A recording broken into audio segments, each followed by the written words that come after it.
اللہ تعالیٰ کی محفل میں وہ موت کا ذکر کرتا اور حضرت عمر رضی اللہ تعالیٰ عنہ اس کو انعام سے نوازا کرتے، وہ انعام لے کر بڑی خوشی سے چلا جاتا تھا۔ حضرات محترم یہی دستور رہا۔ ایک مرتبہ وہ شخص جو ہے جیسے ہی مجلس میں کھڑے ہو کر حضرت عمر رضی اللہ تعالیٰ عنہ کو جیسے ہی موت کی یاد دلاتا، حضرت عمر رضی اللہ تعالیٰ نے اس سے کہا تھا کہ تو مجھے موت کی یاد روز دلا دیا کر، اس لیے کہ موت کی یاد کرنا بھی سنت ہے۔ موت کی یاد دلا دیا کر۔ وہ حضرت عمر رضی اللہ تعالیٰ عنہ کے فرمان کے مطابق موت کی یاد دلا دیا کرتا۔ حضرت عمر رضی اللہ تعالیٰ عنہ سے نوازا کرتے انعام سے۔ ایک مرتبہ جیسے ہی موت کی یاد دلانے کے لیے وہ کھڑا ہوا، حضرت عمر رضی اللہ تعالیٰ نے ارشاد فرمایا، اے شخص اب مجھے موت کی یاد مت دلا، مجھے موت کی یاد مت دلانا۔ حضرات محترم وہ شخص بڑا افسوس میں ہوا کہ انہوں نے پہلے تو کہا تھا موت کی یاد دلایا کر، انعام بھی مجھے دیا کرتے تھے، آج کیا ہو گیا ہے عمر کو، آج کیا ہو گیا ہے اللہ کے اس بندے کو کہ آج انہوں نے موت کا ذکر کرنے سے مجھے روک دیا۔ حضرات محترم وہ سوچ ہی رہا تھا، حضرت عمر رضی اللہ تعالیٰ نے ارشاد فرمایا، اے شخص اب تجھے یاد دلانے کی ضرورت نہیں ہے، میری داڑھی میں ایک سفید بال ہو گیا ہے، یہ مجھے موت کی یاد دلاتا رہتا ہے۔ اس لیے کہ اللہ رب العالمین نے موت کے آنے سے پہلے انسان پہ قاصد بھیجے ہیں، یہ سفیدی موت کی یاد ہے مومنوں۔ اس لیے ہمیں جو ہے موت کو یاد کرنا چاہیے، اپنے متوفی بھائیوں کے لیے صالح ثواب کرنا چاہیے، اس لیے کہ آقا دو جہاں صلی اللہ تعالیٰ علیہ وسلم کی حدیث پاک ہے جس کا مفہوم یہ ہے کہ حضور نے ارشاد فرمایا کہ میری امت مرحومہ ہے، جب یہ قبر کے اندر جائے گی گناہوں کے ساتھ جائے گی، جب اس کو قبر سے نکالا جائے گا تو یہ گناہوں سے پاک و صاف ہو جائے گی۔ عرض کیا گیا یا رسول اللہ صلی اللہ تعالیٰ علیہ وسلم یہ کیسے ہو سکتا ہے؟ تو نبی کریم صلی اللہ تعالیٰ علیہ وسلم نے ارشاد فرمایا کہ جب انسان دنیا سے گزر جاتا ہے، اپنی کوئی نیک اولاد چھوڑ کر چلا آتا ہے، اس کی اولاد، اس کے اہل و عیال اس کے لیے دعائے مغفرت کرتے رہتے ہیں، اللہ رب العالمین ان کی دعا سے ان کے گناہوں کو بخش دیتا ہے اور انہیں جنت میں اعلیٰ مقام عطا فرماتا ہے۔ اس لیے حضرات محترم ہمیں جو چاہیے اپنے متوفی بھائی بہن یعنی جو بھی گھر سے گزرا اس کے لیے صالح ثواب کرنا چاہیے۔ اس لیے جو ہے میں صالح ثواب کے لیے جو ہے کچھ باتیں آپ سے کرنے کی کوشش کروں گا۔ میں اپنی گفتگو کو شروع کروں، سننے کے لیے تیار ہیں؟ الحمدللہ رب العالمین والعاقبۃ للمتقین والصلاة والسلام علی سید المرسلین وعلى آلہ واصحابہ اجمعین، اما بعد فاعوذ باللہ من الشیطان الرجیم، بسم اللہ الرحمن الرحیم۔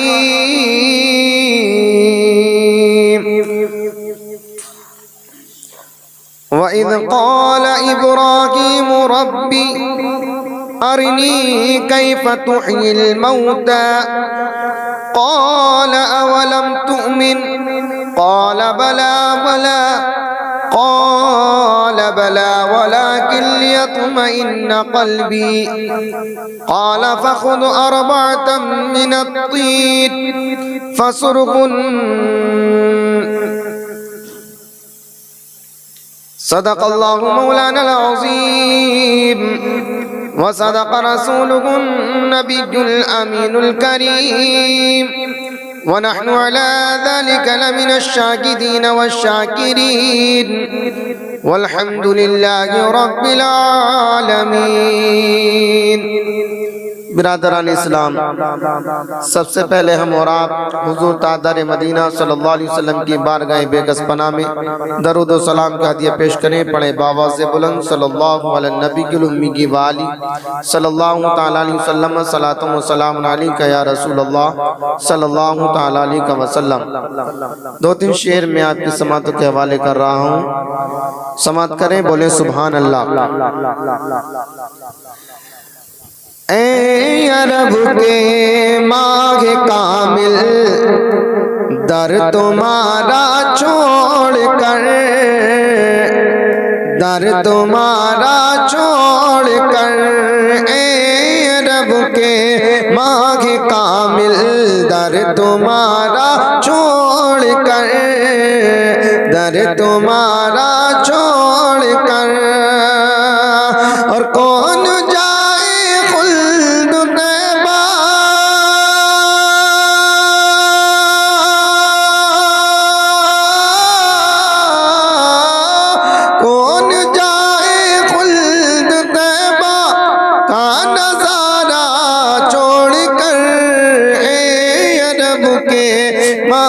کامل، در تمہارا چھوڑ کر، در تمہارا چھوڑ کر، اور کون ہے کس نے کیا ہے چاند کے سینے کو چاک، چاند کے سینے کو چاک، کون ہے کس نے کیا ہے چاند کے سینے کو چاک، چاند کے سینے کو چاک، اور ایک انگشت رسالہ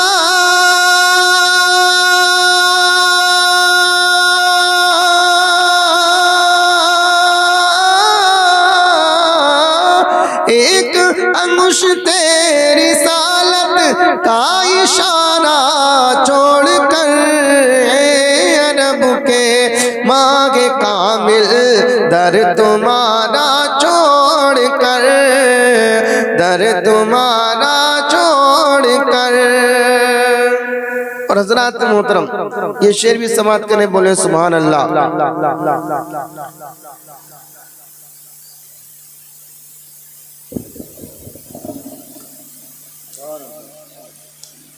اے عرب کے ماہ کامل، در تمہارا چھوڑ کر،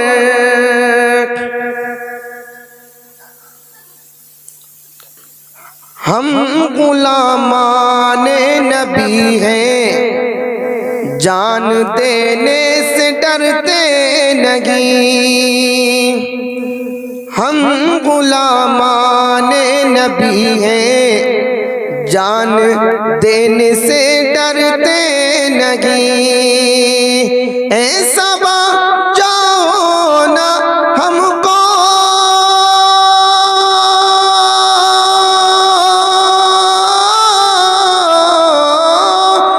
ایسا بچاؤ نا ہم کو، ہاں خدا را چھوڑ کر، نب کے ماہ کامل، در تمہارا چھوڑ کر، در تمہارا چھوڑ کر. درود پاک پڑھیے صلی اللہ علیہ نبی الامی کی والی صلی اللہ تعالیٰ علیہ وسلم صلاۃ و سلام علیکہ یا رسول اللہ صلی اللہ تعالیٰ علیہ وسلم. اللہ رب العالمین قرآن مجید فرقان حمید میں ارشاد فرماتا ہے، وَإِذْ قَالَ إِبْرَاهِيمُ رَبِّ أَرِنِي كَيْفَ تُحْيِي الْمَوْتَى. اللہ رب العالمین نے قرآن مجید فرقان حمید میں ارشاد فرمایا، حضرت ابراہیم علیہ السلام نے اللہ رب العالمین کی بارگاہ میں عرض کیا، اے پروردگار عالم، مجھے دکھا کہ تو مردہ کس طرح زندہ فرمائے گا۔ حضرات محترم، یہ حضرت ابراہیم علیہ السلام کے ذہن میں کب سوال پیدا ہوا؟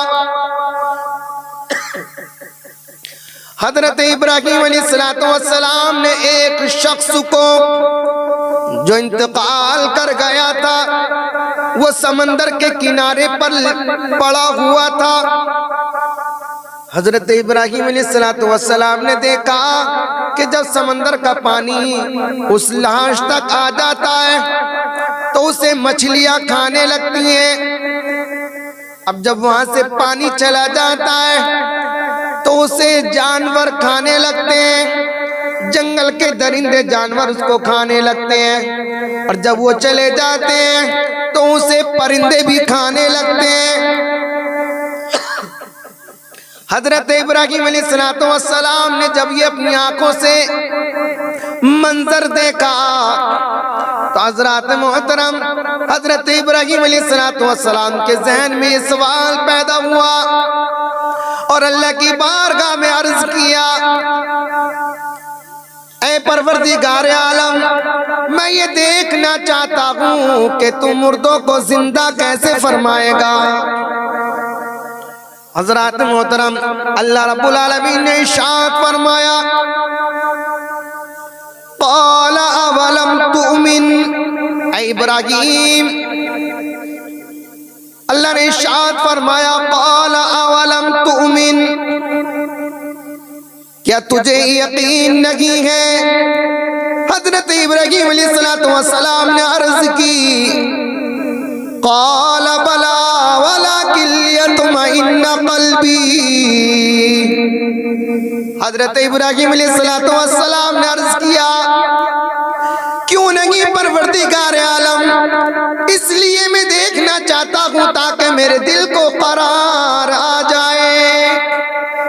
حضرت ابراہیم علیہ السلام نے اللہ کی بارگاہ میں عرض کیا، پروردگار عالم، مجھے یقین ہے تو مردوں کو زندہ کرے گا، مگر میں اپنی ماتے کی نگاہوں سے دیکھنا چاہتا ہوں۔ قسم خدا کی مسلمانوں، اللہ رب العالمین نے ارشاد فرمایا، اللہ نے ارشاد فرمایا، قال اولم تؤمن قال بلا ولكن ليطمئن قلبي قال فخذ اربعة من الطير۔ اللہ نے ارشاد فرمایا، اے ابراہیم، تم جو ہے 4 پرندے لے لو، 4 پرندے لینے کے بعد میں پھر تم ان کے ہلا لو، اپنے سے ہلا لو، ہلانے کے بعد میں تم پھر ان کو جو ہے کاٹنا، ان کی بوٹی بوٹی کرنا، ان کے ٹکڑے ٹکڑے کرنا، اور پھر تم انہیں پہاڑ پر رکھ دینا اور تم انہیں آواز لگانا۔ جیسے ہی تم آواز لگاؤ گے تو وہ اپنے پیروں پر دوڑے ہوئے تمہارے پاس آ جائیں گے۔ حضرات محترم، حضرت ابراہیم علیہ السلام نے اللہ کے اس فرمان پر عمل کرتے ہوئے اللہ کے نبی حضرت ابراہیم علیہ السلام نے 4 پرندوں کو ہلایا، 4 پرندوں کو پالا۔ کون کون سے 4 پرندے تھے؟ پہلا پرندہ اس میں مور تھا، دوسرا پرندہ اس میں گدھ تھا، تیسرا پرندہ اس میں کبوتر تھا، اور چوتھا پرندہ اس میں جو ہے چوتھا پرندہ اس میں کوا تھا۔ عزیزان ملت اسلامیہ، حضرت ابراہیم علیہ السلام نے 4 پرندوں کو ہلا لیا، 4 پرندوں کو پال لیا۔ حضرت ابراہیم علیہ السلام نے جیسے ہی 4 پرندوں کو پالا، انہیں خوب ہلا لیا۔ ہلانے کے بعد میں حضرت ابراہیم علیہ السلام نے انہیں ذبح کیا۔ ذبح کرنے کے بعد میں ان کے ٹکڑے ٹکڑے کر دیے، ان کی بوٹیوں کو قیمہ بنا دیا۔ عزیزان ملت اسلامیہ، گردنیں اپنے پاس رکھ لی اور انہیں 4 پہاڑوں پر تقسیم کر دیا۔ پہاڑوں پر الگ الگ رکھ دیا گیا۔ حضرت ابراہیم علیہ السلام نے ان پرندوں کے گوشت کو قیمہ بنا کر انہیں پہاڑوں پر الگ الگ رکھ دیا۔ جب الگ الگ رکھ دیا، حضرات محترم، حضرت ابراہیم علیہ السلام نے ارشاد فرمایا، یا ایھا الطاؤوس، اے مور۔ تو حضرات محترم، 4 پہاڑوں سے قیمہ کی بوٹیاں اڑنے کے بعد میں ان سے ایک مور تیار ہو گیا، اپنے پروں سے ملا اور بغیر گردن کے حضرت ابراہیم علیہ السلام کی طرف کو دوڑنے لگا۔ سبحان اللہ۔ حضرت ابراہیم علیہ السلام نے ارشاد فرمایا، یا ایھا الدیک، اے مرغ۔ حضرات محترم، جیسے مرغے کو آواز دی، مرغا حضرت ابراہیم علیہ السلام کی آواز سن کر 4 پہاڑوں سے بوٹیاں اڑی۔ قیمے کی بوٹیاں اڑنے کے بعد میں ان سے مرغا تیار ہوا اور اپنے پیروں پر چلتا ہوا حضرت ابراہیم علیہ السلام کی بارگاہ میں حاضر ہو گیا۔ اور حضرت ابراہیم علیہ السلام نے ارشاد فرمایا، یا ایھا النسر۔ حضرت ابراہیم علیہ السلام نے گدھ کو آواز لگائی۔ گدھ حضرت ابراہیم علیہ السلام کے پاس دوڑتا ہوا اپنے پیروں پر حضرت ابراہیم علیہ السلام کی بارگاہ میں حاضر ہو گیا۔ اور ایسے ہی حضرت ابراہیم علیہ السلام نے جیسے ہی آواز لگائی، یا ایھا الطاؤوس، مور کو آواز لگائی۔ مور کی بھی بوٹیاں اڑنے کے بعد میں وہ بھی حضرت ابراہیم علیہ السلام کی بارگاہ میں حاضر ہو گئی اور اپنی اپنی گردنوں سے جڑ گئی۔ جڑنے کے بعد میں حضرت ابراہیم علیہ السلام کے پاس میں اپنی اپنی بولیاں میں بولنے لگی۔ سبحان اللہ۔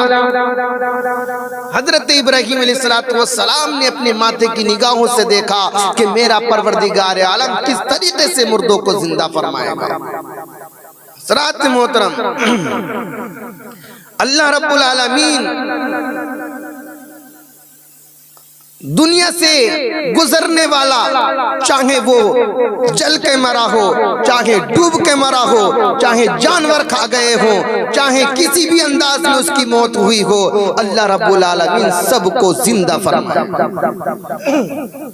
حضرات محترم، ایک دن یہاں سے دنیا سے رخصت ہونا ہے مومنوں، ہمیں یہاں سے اعمال صالحہ کے ساتھ جائیے، جس کی وجہ سے تمہاری زندگی اور آخرت دونوں کامیاب و کامران ہو جائیں۔ حضرات محترم،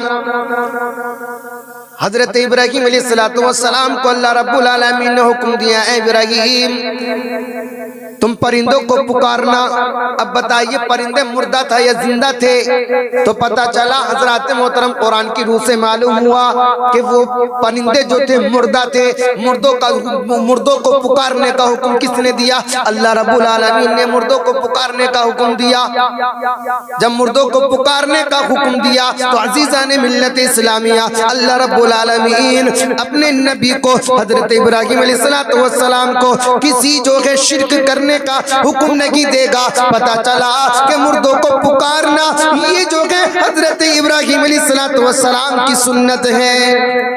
شرک تو بدعت نہیں ہے بلکہ حضرت ابراہیم علیہ السلام کی سنت ہے، اس لیے کہ انہوں نے مردوں کو پکارا جو پرندے مردہ تھے۔ حضرات محترم، حضرت ابراہیم علیہ السلام نے 4 پرندوں کو پالا۔ 4 پرندوں پالنے میں ان کی بھی نصیحت ہے عزیزان ملت اسلامیہ۔ پہلا پرندہ جس میں مور ہے، مور کو اپنے نازو، اپنے شکل و صورت پر، اپنے حسن پر ناز ہوا کرتا ہے، پتا ہوا کرتا ہے نہیں، خوبصورت ہے مور۔ عزیزان ملت اسلامیہ، حضرت ابراہیم علیہ السلام نے مور کو ذبح کر کے ہمیں یہ درس دیا، اے لوگو، کبھی اپنی شکل و صورت پر، کبھی اپنے کپڑے پر، کبھی اپنے لباس پر، کبھی تم پر جو اپنے کسی بھی چیز پر جو زیب و زینت کی چیزیں ہوا کرتی ہیں ان پر کبھی ناز نہیں کرنا۔ حضرت ابراہیم علیہ السلام نے مور کو ذبح کر کے یہ پیغام دیا کہ لوگو، تم اپنے اس زیب و زینت پر ابھرنے والی نفس امارہ کو قتل کر کے ڈال دو، اس کو ذبح کر کے ڈال دو، نفس مطمئنہ حاصل ہو جائے گا۔ حضرات محترم، اپنی اس خوبصورتی پہ گھمنڈ جو ہے، اس گھمنڈ کو داب دو، تم کامیاب کامران ہوتے ہوئے نظر آؤ۔ حضرت ابراہیم علیہ السلام نے مرغے کو ذبح کر کے یہ درس دیا، اے لوگو، مرغے کے اندر شہوت زیادہ ہوا کرتی ہے۔ اگر تمہیں نفس امارہ اگر ابھارتا پھرتا ہے، تمہیں شہوت ابھارتی پھرتی ہے، تو تم مرغے کی طرح اپنی شہوت کو ذبح کر ڈالو۔ اگر تم نے اپنی صحبت کو ذبح کر ڈالا تو تم دنیا و آخرت میں کامیاب و کامران ہوتے ہوئے نظر آؤ گے۔ حضرت ابراہیم علیہ السلام نے گدھ کو ذبح کر کے یہ درس دیا، اے لوگو، گدھ کے اندر یا غالباً ایک روایت میں کوا ہے، ان دونوں کے اندر حرص اور لالچ بھری ہوا کرتی ہے۔ گدھ کے اندر بھی حرص و لالچ ہوا کرتا ہے، کوے کے اندر بھی حرص و لالچ ہوا کرتا ہے۔ عزیزان ملت اسلامیہ، اگر حضرت ابراہیم علیہ السلام نے گدھ کو ذبح فرما کر یہ درس دیا، اے لوگو، اپنے دلوں سے حرص و لالچ کو مٹا دو، اسے ذبح کر دو، تم دنیا میں اور آخرت میں کامیاب اور کامران ہوتے ہوئے نظر آؤ گے۔ حضرات محترم، حضرت ابراہیم علیہ السلام نے چوتھے پرندے کو ذبح کر کے، چوتھا پرندہ جو کبوتر ہے اس کو ذبح کر کے حضرت ابراہیم علیہ السلام نے یہ درس دیا، اے لوگو، جیسے کبوتر کے اندر پرواز ہوا کرتی ہے، اونچی اڑان ہوا کرتی ہے، تم جو ہے زمین پر اکڑ کر مت چلنا، تم جو ہے تکبر کبھی نہ کرنا، چاہے تمہارے پاس کتنا کی مال و دھن کیوں نہ ہو جائے، تم بلندی کی طرف نہیں دیکھنا، تم اگر حاصل کرنا تو پرندے سے ایک چیز حاصل کرنا، اس کے پرواز کی طرف نہیں دیکھنا، اس کی آنکھوں کی طرف دیکھنا، وہ بلندیوں پر ہوا کرتا ہے مگر نیچے کو نگاہیں ہوا کرتی ہیں، اگر تم اس کی پرواز کی طرف جاؤ گے تو قسم خدا کی برباد ہوتے ہوئے نظر آؤ گے۔ حضرت ابراہیم علیہ السلام نے کبوتر کو ذبح کر کے یہ اشارہ دیا، لوگو، تکبر کو اپنے آپ سے مٹا دو، ذبح کر دو، تمہاری دنیا و آخرت میں کامیابی و کامران کا ضامن بن جائے گی۔ حضرات محترم، یہ حضرت ابراہیم علیہ السلام نے ہمیں 4 پرندے پال کر انہیں ذبح کر کے یہ درس دیا کہ کسی انسان کے اندر یہ 4 خصلتیں اگر ہیں وہ ان کو ذبح کر ڈالے، اللہ رب العالمین اسے دنیا و آخرت میں کامیاب و کامران فرمائے گا۔ حضرات محترم، اللہ رب العالمین جو ہے انسان کو ایسے نہیں چھوڑ دے گا، وہ ہر چیز کے بارے میں اس سے سوال کرے گا۔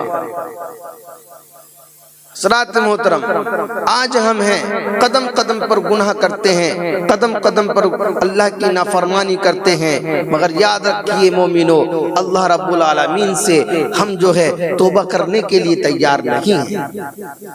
صبح سے شام ہو جاتی ہے، ہم اپنے کمانے کے دھندے جو ہم نے صبح سے شام تک کمایا ہے اس کا حساب لگانے کے لیے تو ہم تیار رہتے ہیں، مگر ہم یہ حساب لگانے کے لیے تیار نہیں رہتے کہ ہم نے آگے کیا بھیجا ہے، آخرت کے لیے کیا اکٹھا کیا ہے۔ حضرات محترم، انسان دنیا کے اندر آیا ہے تو وہ اپنی آخرت کا سامان اکٹھا کرنے کے لیے آیا ہے۔ کبھی آپ نے دیکھا کوئی انسان اگر کمانے کے لیے باہر چلا جائے، جانے کے بعد میں اسے کیا فکر رہتی ہے کہ وہ بچہ کر کتنا لے کر جائے گا، یہ سارا کا سارا وہیں ختم کر کے آئے گا۔ حضرات محترم، مجھے جواب ملے گا، آپ لوگوں کی طرف سے یہی جواب ہوگا، جب وہ کمانے کے لیے جائے گا تو وہ وہاں سے گھر کی طرف کو بھیجے گا، خرچہ اخراجات کے لیے وہاں سے جو ہے اپنی رقم بھیجے گا، مال و زر بھیجے گا، اور جو کچھ بچے گا اسے اکٹھا کر کے وہ اپنے گھر کو لے کر آئے گا۔ تو پتہ چلا مومنوں کہ وہ اپنے گھر سے گیا تھا کمانے کے لیے اور اکٹھا کر کے لے کے آیا گھر کے لیے۔ عزیزان ملت اسلامیہ، انسان دنیا میں آیا، آخرت سے آیا، یہ دنیا میں آیا کمانے کے لیے اور لے کر جائے گا۔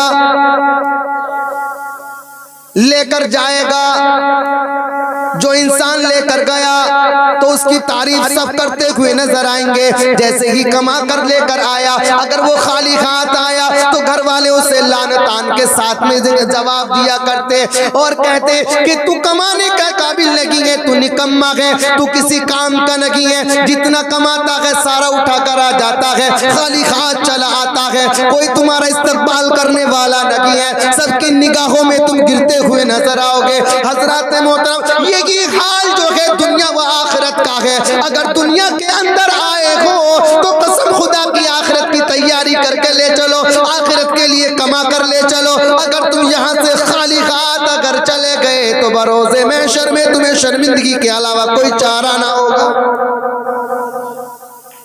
شرمندگی کے علاوہ کوئی چارہ نہیں ہوگا۔ کیا اللہ کو منہ دکھائیں گے کہ کس لیے تمہیں دنیا میں بھیجا تھا، ہم جو ہے خالی ہاتھ وہاں سے واپس آ گئے۔ حضرات محترم، اس لیے ہمیں چاہیے کہ آخرت کی تیاری کریں، اور ہمارا پروردگار عالم بڑا غفور الرحیم ہے۔ حضرات محترم، اللہ رب العالمین کی بارگاہ میں توبہ ضرور کیا کرو۔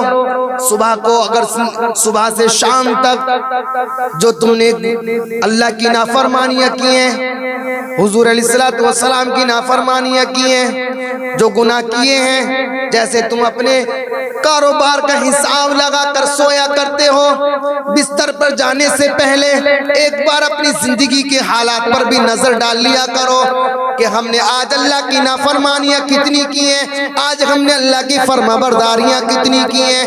اگر ہم اس پر غور و فکر کریں گے تو ضرور ہمیں پتا چلے گا۔ اگر کوئی ہم سے گناہ ہوا تو توبہ استغفار ضرور کیا کرو، اس لیے کہ پتہ نہ صبح ہمیں دیکھنے کو ملے یا نہ ملے۔ حضرات محترم، اللہ رب العالمین اپنے بندے کے لیے بہانہ تلاش کرتا ہے، اسے بخشنے کا بہانہ تلاش کرتا ہے۔ آئیے میں آخری بات آپ کے سامنے بتاتا ہوں اور پھر آپ کی نظروں سے رخصت ہوتا ہوں۔ حضرات محترم، ایک شخص تھا جس نے جو ہے اپنی زندگی میں کوئی نیکی نہیں کی، اپنی زندگی میں گناہ ہی گناہ کیے۔ حضرات محترم، عیاش پکا والا تھا، وہ زانی با، وہ شرابی تھا، وہ جوہاری تھا، وہ ظالم و فاجر تھا، بڑا کی اللہ کا نافرمان بندہ تھا۔ اور حضرات محترم، سارے وہ گناہ کے کام کیا کرتا تھا اور اللہ کے قدم قدم قدم پر نافرمانی کیا کرتا تھا، لوگ اسے زانی کے نام سے یاد کیا کرتے تھے، لوگ اسے شرابی کے نام سے بھی یاد کیا کرتے تھے، لوگ اسے جو ہے جوہاری کے نام سے بھی یاد کیا کرتے تھے۔ عزیزان ملت اسلامیہ، اتنا جابر، اتنا ظلم و ستم کرنے والا انسان جب وہ دنیا فانی سے رخصت ہوا تو اپنی اولاد سے کہنے لگا، اس نے اپنے بیٹوں سے کہا، اے میرے بیٹو میرے قریب آ جاؤ، مجھے ایسا لگ رہا ہے کہ میرے جانے کا وقت قریب آ گیا، مجھے ایسا لگ رہا ہے کہ میرے جانے کا وقت قریب آ گیا۔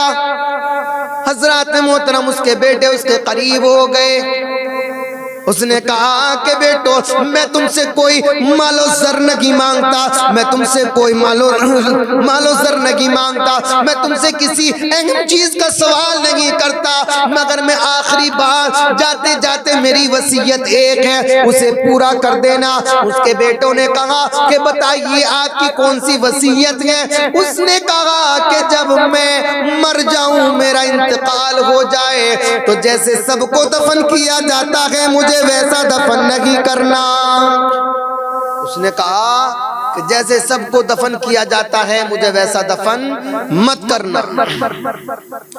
حضرات محترم جب بیٹوں نے اتنا سنا تو تعجب میں پڑ گئے کہ ہمارا باپ یہ کیا کہتا ہے۔ حضرات محترم بیٹوں نے کہا کہ ایسا کیوں؟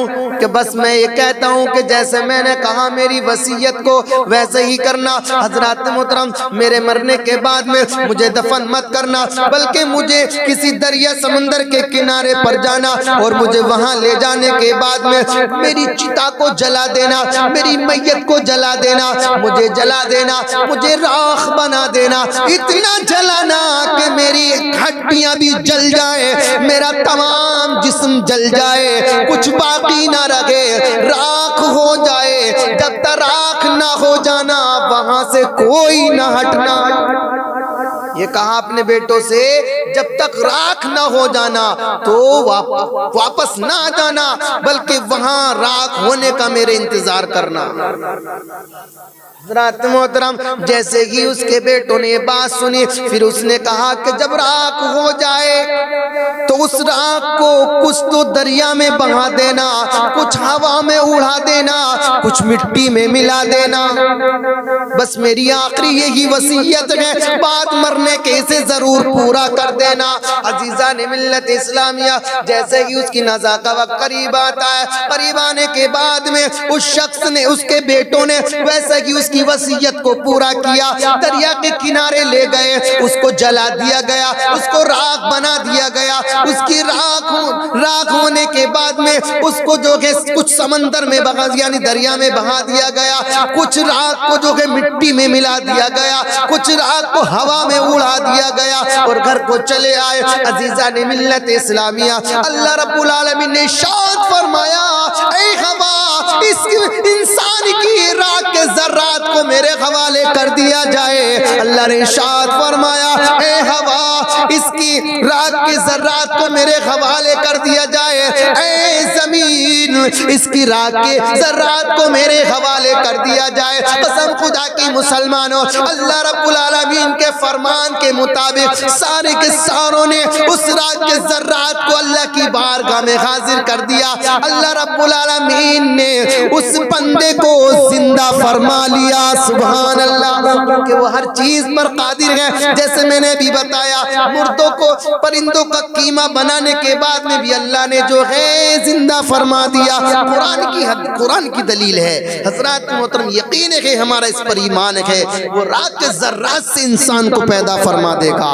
عزیزان ملت اسلامیہ جیسے ہی انسان وہ زندہ ہو گیا، اللہ نے ارشاد فرمایا، اے میرے بندے، حالانکہ وہ جانتا ہے کہ میرے اس بندے نے ایسا اپنے بندوں سے کیوں کیا، کیونکہ وہ دلوں کے راز کو جانتا ہے، جانتا ہے نہیں جانتا ہے، وہ دلوں کے راز کو جانتا ہے۔ پھر بھی اللہ رب العالمین نے ارشاد فرمایا، اے میرے بندے، تو نے یہ آخری وصیت اپنے بیٹوں سے کس وجہ سے کی ہے؟ آخر تو نے ایسا کیوں کروایا؟ کیا وجہ ہے کروانے کی؟ حضرات محترم، وہ شخص اللہ رب العالمین کے سامنے بڑی شرمندگی کے ساتھ میں کھڑا ہے اور اللہ رب العالمین اس سے معلوم کرتا ہے، اے بندے تو نے ایسا کیوں کیا؟ تو وہ کہتا ہے پروردگار عالم تیری شان بڑی نرالی ہے، میں نے جو یہ کہا ہے اور یہ میں نے اپنے بچوں سے جو کروایا ہے صرف اس لیے کہ مجھے پتا تھا کہ زنا کی کتنی بڑی سزا ہے، شراب پینے کا کتنا بڑا گناہ ہے، مجھے پتا تھا کہ ظلم و ستم کرنے کا کتنا بڑا گناہ ہے، جوا کھیلنا کتنا بڑا گناہ ہے۔ میں تیرے عذاب سے ڈرنے کے لیے، تیرے عذاب سے ڈرنے کے لیے تیرے خوف سے لرزہ کھا گیا اور میں نے سوچا کہ نہ میں ہونے کا ہوں نہ میرا حساب لیا جائے گا، مگر باہر خدا تیری شان، تو نے تو مجھے پھر بھی زندہ فرما لیا۔ قسم خدا کی مسلمانوں، اللہ رب العالمین نے ارشاد فرمایا، کیا تو صحیح کہتا ہے کہ تو نے میرے خوف سے اپنے بچوں کو یہ وصیت کی تھی؟ وہ شخص کہتا ہے ہاں پروردگار عالم، تیرا خوف میرے دل میں تھا، اسی وجہ سے میں نے اپنے بچوں سے اس وصیت کو کہا۔ عزیزان ملت اسلامیہ، اللہ ارشاد فرماتا ہے جس بندے کے دل میں میرا خوف اگر ذرہ بھر بھی ہوتا ہے میں اسے دوزخ میں نہیں بلکہ جنت میں جگہ عطا فرماتا ہوں۔ حضرات محترم، ہمارا رب غفار ہے، وہ ہمیں بخشنے والا ہے، رحمان و رحیم ہے، وہ ہم پر رحم و کرم کرنے والا ہے، ستار ہے، وہ ہمارے گناہوں کو چھپانے والا ہے۔ حضرات محترم، ہمیں اپنے پروردگار سے ہمہ وقت توبہ کر لینی چاہیے۔ اللہ رب العالمین اپنے بندوں کو، گنہگار بندوں کو بخشنے کے لیے بہانے تلاش کیا کرتا ہے، مگر آج ہم ہیں کہ اس کی بارگاہ میں توبہ کرنے کے لیے بھی تیار نہیں ہے۔ ہمارا اٹھنا ہوتا ہے تو موبائل چلاتے چلاتے، سونا ہوتا ہے تو موبائل چلاتے چلاتے، لیڈ کان میں لگ رہی ہے اور غلاظت دیکھتے ہوئے ہم سو رہے ہیں، غلاظت سنتے ہوئے ہم اٹھ رہے ہیں۔ یہ مومن تیرا سونا کیسا ہو گیا؟ تیرا سونا تو یہ تھا کہ پچھلی مائیں سلایا کرتی تھی اپنے بچوں کو کہ تو سو جائے مصطفیٰ کہتے کہتے، کھلے آنکھ صلی اللہ کہتے کہتے۔ یہ ہمارا سونا اور یہ ہمارا جاگنا ہونا چاہیے۔ مومنوں اپنے کرداروں پر غور کرو، اپنی اولادوں کو دین کے سانچے میں ڈالو، اپنی نسلوں کو سدھارو، خود بھی سنو، خود بھی سدھرو، اپنی نسلوں کو سدھارو۔ اللہ رب العالمین ارشاد فرماتا ہے، یا ایھا الذین آمنوا قوا انفسکم واہلکم نارا وقودھا الناس والحجارہ، اے ایمان والو اپنے آپ کو بچاؤ، اپنے اہل و عیال کو بچاؤ اس آگ سے جس آگ کا ایندھن انسان اور پتھر ہے۔ اللہ رب العالمین کی بارگاہ میں دعا ہے، مولا جو بولنے میں لفظ 7 غلطی ہو گئی ہوں اپنے فضل و کرم سے معاف فرما، صحیح پر عمل کرنے کی توفیق عطا فرما۔ آمین وآخر دعوانا الحمدللہ رب العالمین۔ السلام علیکم ورحمۃ اللہ تعالی۔